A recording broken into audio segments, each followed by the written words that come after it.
নমস্কার বন্ধুরা, কেমন আছেন সবাই? আশা করি সবাই খুব ভালো আছেন, আমরাও ভালো আছি। আজকে চলে এসেছি আরও একটা নতুন রেসিপি নিয়ে। বুঝতেই পারছেন, ইলিশ মাছ। এবার ইলিশ মাছে তো আপনারা অনেক রকম রান্নাই খান, ইলিশ বেগুন, ইলিশ ভাপা, তারপর সর্ষে ইলিশ, আরও কত কী।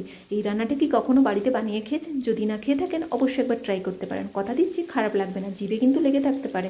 না না, সত্যি বলছি, মজা করছি না কিন্তু। আমার পুরো ভিডিওটা সবাইকে দেখার অনুরোধ রইল।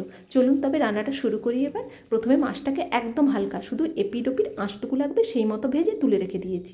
এবার ওই কড়াইয়ের মধ্যে তেল ছিল, সেটার মধ্যে কালো জিরে ফোড়ন হিসেবে দিলাম। তারপর দুটো মাঝারি সাইজে পেঁয়াজকে কুচিয়ে রেখেছিলাম, সেটা দিয়ে দেবো। দিয়ে পেঁয়াজটাকে ভালো করে তেলের সাথে হালকা ভেজে নিতে হবে, নেড়ে চেড়ে 1 থেকে 2 মিনিট সময় লাগবে। নিলে তারপরে যখন পেঁয়াজের কালারটা চেঞ্জ হবে তখনই এর মধ্যে বাকি জিনিসগুলো একে একে যোগ করব। প্রথম দেবো কাঁচা লঙ্কা। কাঁচা লঙ্কাটা সাবধানে কিন্তু দিতে হবে, কারণ অনেক সময় ফাটতে পারে। অনেক সময় বলাটা ভুল, ফাটেও। আমারই অনেক সময় হয়েছে। আর মাছ ভাজতে গিয়ে বা রান্না করতে গিয়ে সবারই মুখে চোখে হাতে তেল ছিটিয়ে পড়ে, সেটা নতুন কিছু নয়। যাই হোক, 3টে আমি কাঁচা লঙ্কা চিড়ে দিয়ে দিয়েছি। এবার দেবো পরিমাণ মতো লবণ। আর লবণটা দিয়ে ভালো করে সব কিছু মিশিয়ে নেব।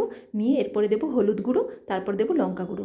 এখানে কিন্তু আর তেমন কিচ্ছু মশলা লাগবে না। এই রান্নাটা খুব হেলদি হয় আর খেতেও কিন্তু খুব ভালো হয়। আপনারা অবশ্যই একবার ট্রাই করতে পারেন। আর দেখুন, তারপর সব কিছু একসাথে মিশিয়ে নেওয়ার পর এর মধ্যে দেবো জল।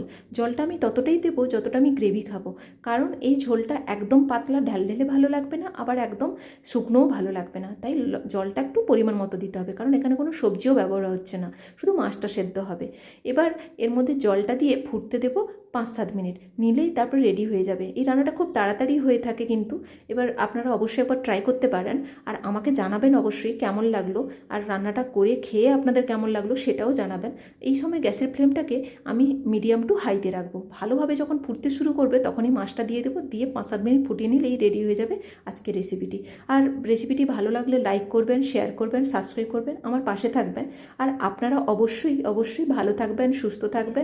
আর আজকের ভিডিওটা কেমন লাগলো সেটা তো অবশ্যই জানাবেন। টাটা।